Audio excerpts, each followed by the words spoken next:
Ashit Sandosha, DJ Baki, Dusha 1 number pole. ওরে এই কৃপা করো মোরে গোরা ঠাকুর হে এবারে এই কৃপা করো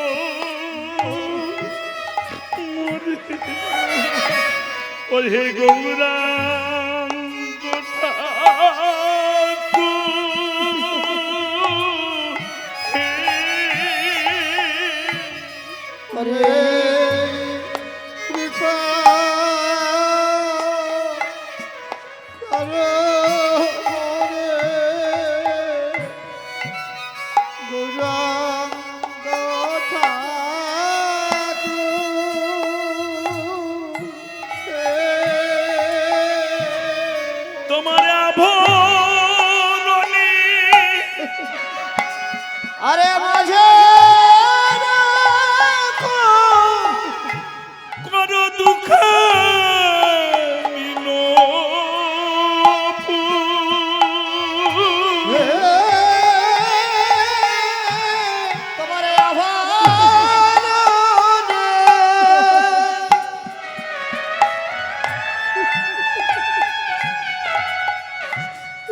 এই মাঝে করো এ দুঃখ মিনপুর হে। তোমার আভরণে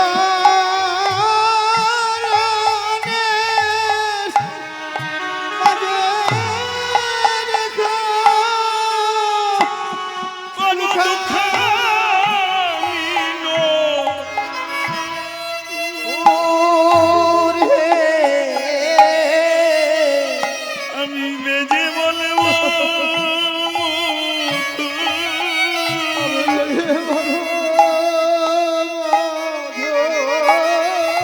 আমি বেজি বলবো মধু। আমি বেজি বলবো মধু।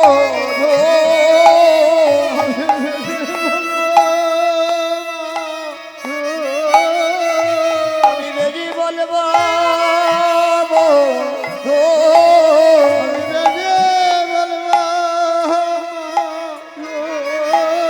এই হরি শঙ্কী তোরা মাঝে বেজি বলবো মধু।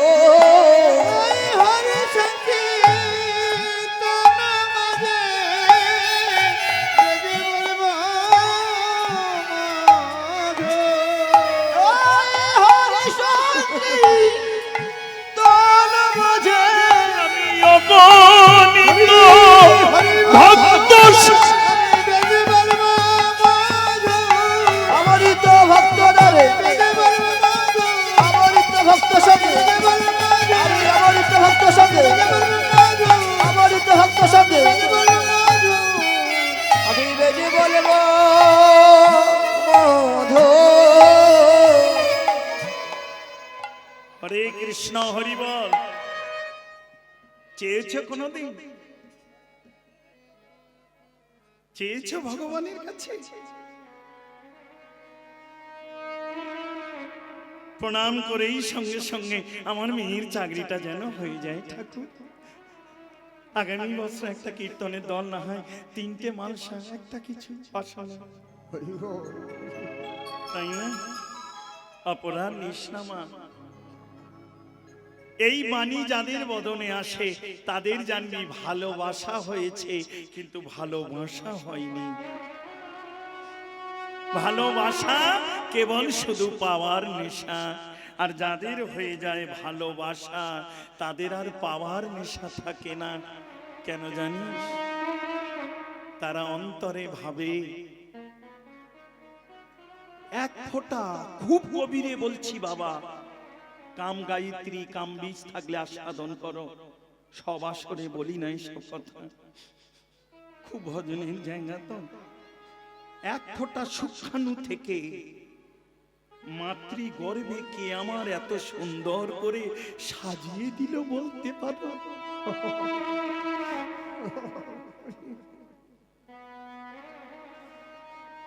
বাবা মা যদি সাজাতে পারতো তাহলে গর্ভের সন্তান কানা হয় কেন, খোঁড়া হয় কেন, বোবা হয় কেন?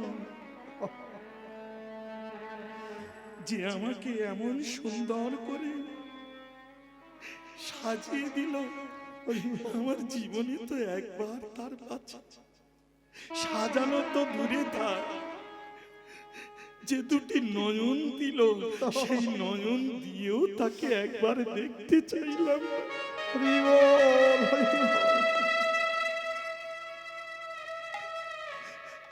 হরে কৃষ্ণ, হরি বল মা। নির্জনে যখন থাকবে, একা একা ভাববে,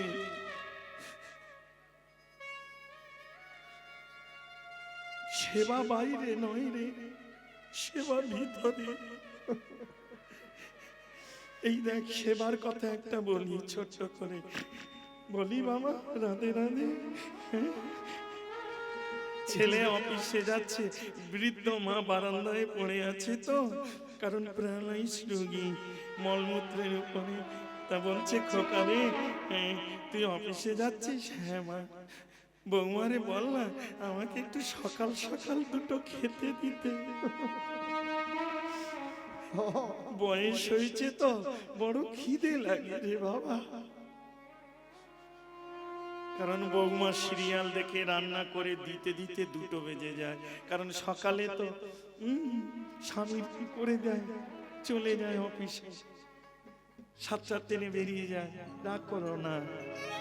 তা বুড়ো মানুষ দেখবে বয়স যত ভার হবে, বয়স হবে, মনটা তখন শিশুর মতো হয়ে আসবে, আবে এইটুকু, কিন্তু চাইবে বারবার, তাই না? তার সব সময় মনে হয়, দেখবে মা বাস্তবে এটা হবে, তার সব সময় মনে হবে যে আমাকে রেখে কি কি খেয়ে নিচ্ছে ওরা, আমায় দিচ্ছে না। শিশুর মতো তার পরিস্থিতি আসে বাবা। স্বামী বউকে মানে স্ত্রীকে ডাকলো, শোনো এদিকে এসো, কই গো শোনো, মাকে কটায় দাও না, একটু দেরি হয়ে যায়, মন্দির টন্দির গুছিয়ে তাড়াতাড়ি করতে পারো না? শোনো, তুমি কি করলে না করলে আমি তোমার কাছে জানতে আসবো না, আমি যেটা বলে যাচ্ছি তুমি করবে কি? 11টার মধ্যে মায়ের দুটো সেবার ব্যবস্থা করে দেবে। চলে গেল। সেদিন তাড়াতাড়ি করে রন্ধন করে সবকিছু সাজিয়ে নিয়ে পাত্রটা ধরে দিল, পাত্র মানে থালা, পাত্রটা ধরে দিল, কিন্তু দেওয়ার সময় এমন একটা ঝংকার দিল, সেই ঝংকারেই মা গোবিন্দের কাছে কাঁদছে আর বলছে, গোবিন্দ এই পাওয়াটা যেন আমার জীবনের শেষ পাওয়া হয়।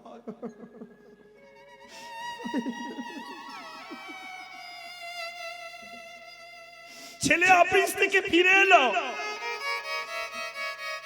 স্ত্রীকে আগে জিজ্ঞাসা করলো, কি গো সময় মতো মাকে সেবা দিয়েছ?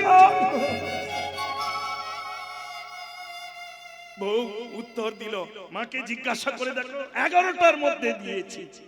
মায়ের কাছে জিজ্ঞাসা করলো, মা তুমি 11টার মধ্যে পেয়েছো? হ্যাঁ পেয়েছি, তবে ভগবানের কাছে কাঁদি, এই পাওয়া যেন আর আমার জীবনে। লক্ষ্য করো মা, এটাও তো সেবা, সময় মতো দিয়েছে সেবা, তাই না? বইয়ের তো কোনো ভুল নেই, ভুল একটা জায়গায়, ওই ঝংকারটুকু দাও, তাই না? এই সেবাতেই মা বলল আর নয়, কারণ যার অন্তরে শ্রদ্ধা ভক্তি নেই সে সেবা অমৃত হলেও বিষের থেকে বেশি জ্বালাময় হয়ে ওঠে বাবা।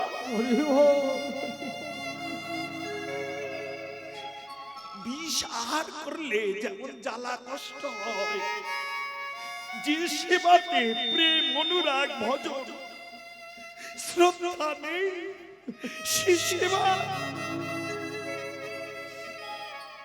হরে কৃষ্ণ হরি বল।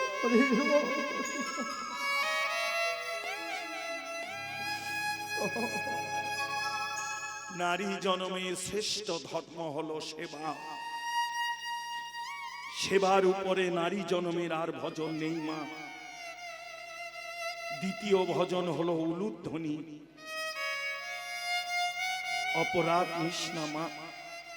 আমার এইটুকু বয়সে যতটুকু শাস্ত্র গ্রন্থ দেখেছি, নারী জনমের উপরে আর কৃষ্ণ ভজনের জন্ম পাইনি। কয়াদু যদি হরি কথা না শুনত, প্রহ্লাদ এত বড় হরি ভক্ত হতো না।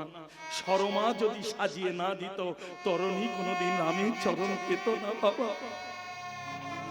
পঞ্চম বৈশী ধ্রুব গোবিন্দ পেয়েছে সবাই জানি, কিন্তু ধ্রুবর মা যদি বলে না দিত, এই মনে তোর এক দাদা আছে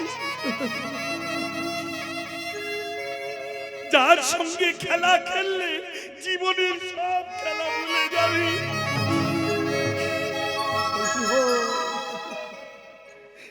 যার কোলে বসলে তোর পিতৃকোল তুই ভুলে যাবি রে।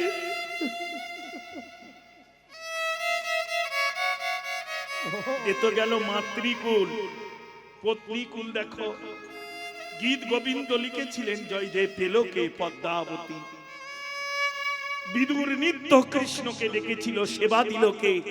যাতা সেবা নয় মা, শ্বাস ফেলে খোসা নিয়ে ভগবানের বদলে। এমন সাধ্য, এমন ভক্তি, এমন অনুরাগ জগতে কজন ভক্তের হয়েছে গো।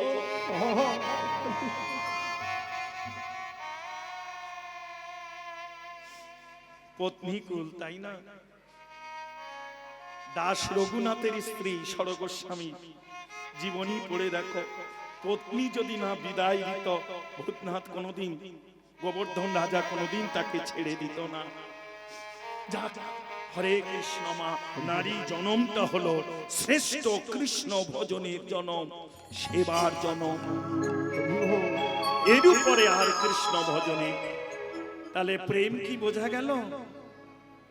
প্রেম কি? ব্রহ্ম থেকে নিম্নগামী কাম। আমি কি বলেছি? আসতে সবাই পারে, যেতে পারে কজন? লক্ষ্য করো মা, দেহের মধ্যে দ্বার কটা? 9টা। এই 9ম দ্বার দিয়ে তুমি যতবার হবে পার, ফিরে আসতে হবে এইভাবে বারবার। 2টি নাসিকাদ্বার, 2টি নয়নদ্বার, 2টি শ্রবণদ্বার, একটি বদন 7, আর একটি পায়ু, একটি উপাস্ত মলমূত্র। এই 9টা দ্বার। মৃত্যুর সময় যে কোনো দ্বার দিয়ে আমাদের পার হতে হয়। হয় নয়নদ্বার, না হয় বদনদ্বার, না হয় মূত্রদ্বার, না হয় মলদ্বার, যে কোনো দ্বার দিয়ে বেরিয়ে যাবে।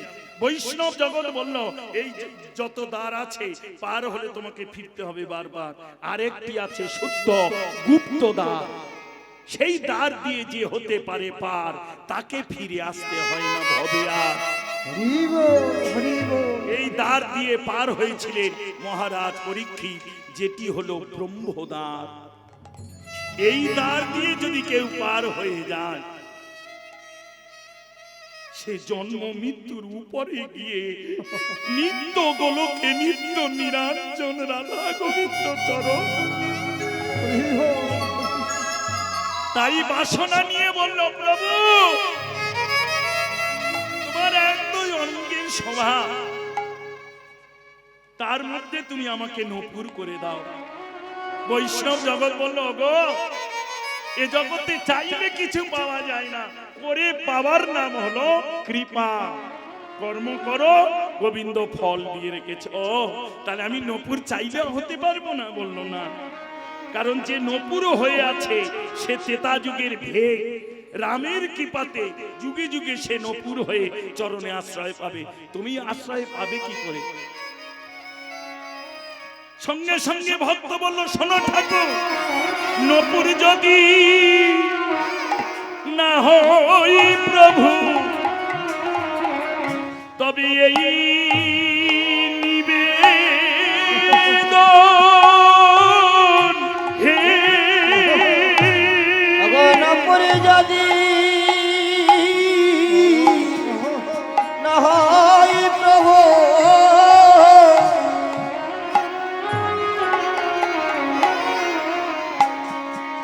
এই নিবেদন গো আমায় অতি সূক্ষ্ম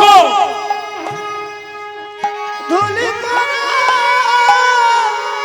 তোমার রাখি ইয়ো চারণ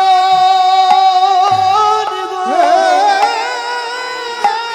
আমি অতি সূক্ষ্ম ধুলি করে রাখি ইয়ো চারণ গো যেন ধুইলেও যায় না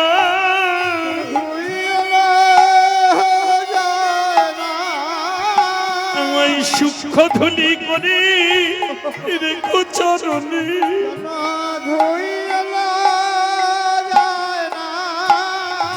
ধুলি করে রেখো চরণে যেন ধুইলেও যায় না আমি বেড়াইব হরিনাম সংকীর্তনে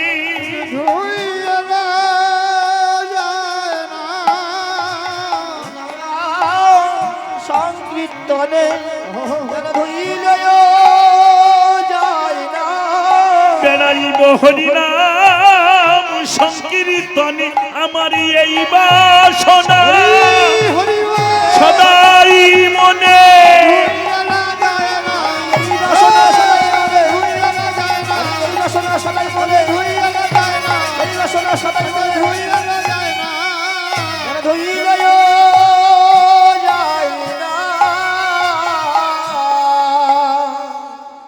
রাধে রাধে কজন পারে চাইতে মা এমন বাসনা গৌর দর্শন করে কজন আর জাগে বলে এই জগতে তাদের এই বাসনা জাগে যারা ভালোবাসা থেকে ভালোবাসা করতে পেরেছে গো না হলে এ বাসনা জাগবে না ভালোবাসা কেবল পাওয়ার নেশা আর ভালোবাসা উজাড় করে মন্দিরে এসে কেউ বলে এটা দাও ওটা দাও ওটা দাও এটা দাও ওই করো ওই করো আবার কোনো ভক্ত এসে প্রণাম করে তার পানে নয়ন দিয়ে তাকিয়ে সঙ্গে সঙ্গে বললেন ঠাকুর তুমি ভালো আছো তুমি ভালো আছো তো কারণ জগত মঙ্গল হরি তুমি যদি ভালো না থাকো জগৎ ভালো থাকবে কি করে বলো? হরে কৃষ্ণ মহাপ্রভু এমনি করি জগতে হরিনামে মিলাইতে মিলাইতে দেখিলেন পশ্চিমী গগনে বেলি অবসান কান প্রিয় পারিষদগণকে কাছে ডেকে বললেন আর নয় এবারে ঘরে যেতে হবে দিবালব